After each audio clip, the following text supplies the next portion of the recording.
Thank you for joining Wars of the Roses. And this is Occult Anatomy, the Human Brain by Manly P. Hall, an article taken from The All-Seeing Eye, Volume 2, Number 3, January 1924. Occult Anatomy, the Human Brain by Manly P. Hall. A very great number of analogies exist between the human brain and the Christian Bible and also the other sacred scriptures of the world. The skull, of course, represents the temple on the mountaintop, and its dome is the dome of the head. It is up this mountain that the spirit fire climbs on its path of liberation, passing upward through the 33 steps of the Masonic initiation, which are, of course, the vertebrae of the spine. It enters the domed room of the skull, where the great mystery initiations are given. The Himalaya mountains can be correlated to the human body, and the sacred temple that is somewhere upon their heights is again the brain. In the brain, the mountains, there are caves where, according to the legends, the wise men are the great yogis and hermits. Here again, the analogy is perfect, for in the cave of the human brain are the spiritualized sense centers, which are the holy men.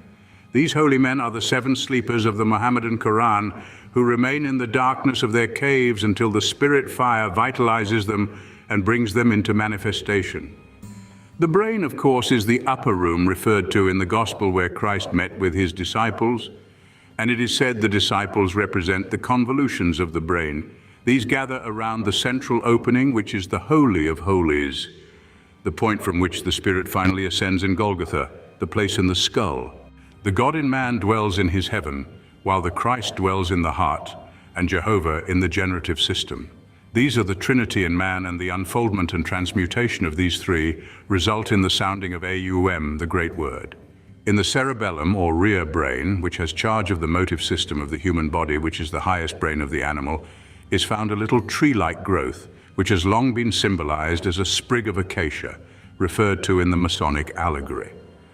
The skull is the little room with the hole in the floor, so often referred to in the ancient masteries, for the main opening of the skull is the foramen magnum, through which the spinal cord with its nerves pass. Medical science now knows that the spinal cord is an elongation of the brain and is capable of intelligence like the brain. This cord is the flaming sword which stands at the gates of the Garden of Eden, which is in the human skull. The Greek god Atlas carried the heavens on his shoulders, and the upper vertebrae of the spine is called the atlas. And the skull, articulating with this bone, which is provided with rockers, gives us the back and forward motion of the head. This is in itself sufficient proof of the analogy that exists between the ancient and modern worlds. The brain is filled with vaulted chambers and passageways, which are in exact accordance with the spans and arches of the ancient temples, while the third ventricle is undoubtedly the Great Pyramid Chamber. The spinal cord is the serpent of the ancients. In Central and South America, Quetzalcoatl is symbolized as a serpent with either 7 or 9 rattles. 9 is the correct number, for it represents the sacrum and coxscale bones, which contain within their nerve centers the secret of human evolution. Every organ of the physical body is reproduced in the brain, where it can be discovered by anyone who wishes to exert the power of analogy. The 2 ductless glands of the brain are well worth consideration, for they play a very important part in the unfolding of human consciousness. They are the head and the tail of the dragon of wisdom. The pituitary body, which rests in the saliturcica of the sphenoid bone directly behind, and just a little below the bridge of the nose, is the female pole, or negative center, and has charge of the expressions of physical energy. It is known under the following symbols by the ancients: the alchemical retort, the mouth of the dragon, the Virgin Mary, the Holy Grail, the sacrificial dish, the laver of purification, one of the cherubim of the ark, the Isis of Egypt, the Radha of India, and is the hope of glory of the physical man. Behind this, and a little lower in the brain, is the pineal gland, which does not look unlike a pine cone from which it secured its name.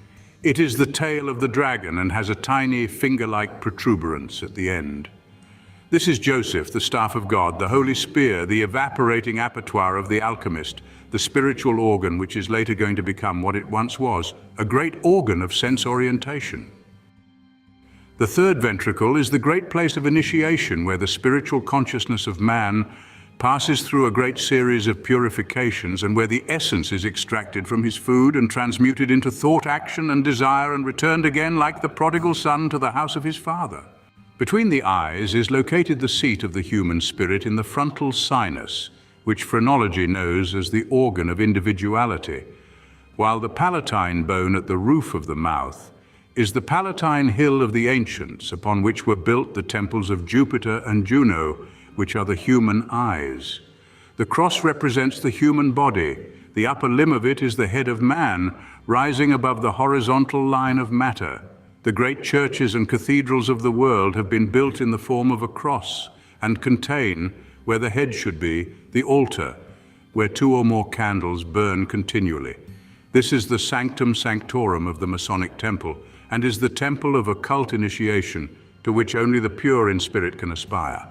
The winged bone, which medical science knows as the sphenoid, is the Egyptian scarab, while the spinal cord is the sacred tree of the ancients, which had its roots in heaven and its branches on the earth. Man is an inverted plant and gains his nourishment from the sun as the plant does from the earth. So as the life of the plant ascends its shoot to nourish the body, the life of man descends to produce a similar result. Here it remains in the lower world until the regeneration of the 3 body centers pours 3 streams of spirit fire into the spinal canal, where it passes upward, taking the degrees of initiation as it goes, until finally it enters the sacred temple where the 12 masters sit in meditation and rule the world.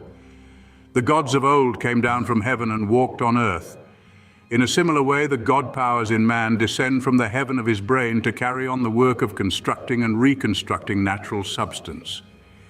Man's body will slowly be resolved until nothing remains but the great globular brain, radiating 7 perfect sense perceptions, which are the saviors he is bringing into the world to redeem it. Thank you for watching, and please don't forget to share, like, subscribe, and comment, and if you can, please consider donating to Wars of the Roses. Links to PayPal and Patreon are in the description.